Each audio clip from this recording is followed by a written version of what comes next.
Hi, welcome to the All Things New Devotion Series. I'm Matt Parker. This is week 21, David's Throne. This week we're going to talk about Israel's story and how it's moved through the rescue, covenant, calling, and failure cycle.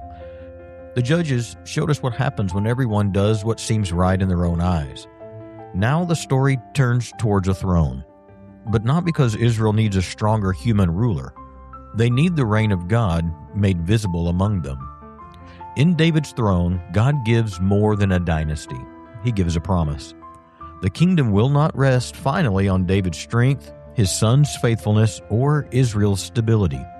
God himself will establish a lasting ruler whose reign reaches beyond one nation and points towards the restoration of all things.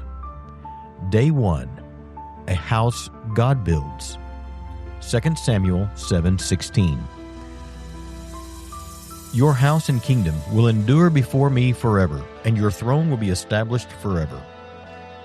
At this point in our story, we find David in a place of rest from his enemies. He has a grand palace in which to live and a desire to do something meaningful for the God of his worship. After surveying his own palace made of cedar and the finest things in the land, he observes the ark of God dwelling in a simple tent. It feels out of place to him, and he desperately wants to build God a house. But God had a different idea. The prophet Nathan is then used by God to remind David that he never actually asked for a house in the first place. His lack of physical shelter was of no consequence.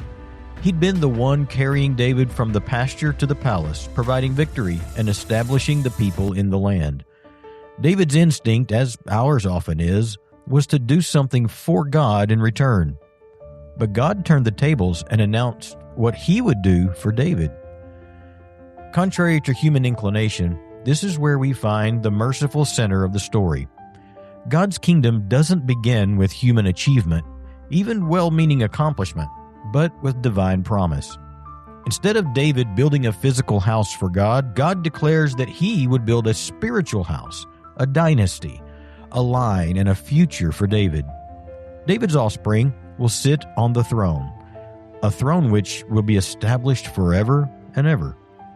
This promise is far greater than any palace or temple walls and far more reaching than David's own lifetime. God is weaving a gold thread of royalty into the narrative, one that carries hope forward even when Israel continues to stumble over and over. This plot twist reassures us that the story isn't drifting. God is still reclaiming what was lost. The promise to Abraham was a blessing for the nations and not just Israel. The calling at Sinai was a priestly kingdom, an intermediary of sorts. And now, through David, God promises another king, one whose throne will endure forever.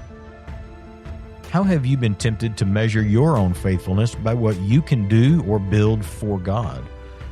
How can God's promise to David help you rest in what God is building through you and others by the power of his own faithfulness?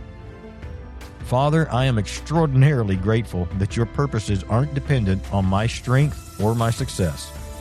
Teach me to receive your promises with humility, joy, and trust. Help me to remember your kingdom is established by your faithfulness and not by my ability. Amen.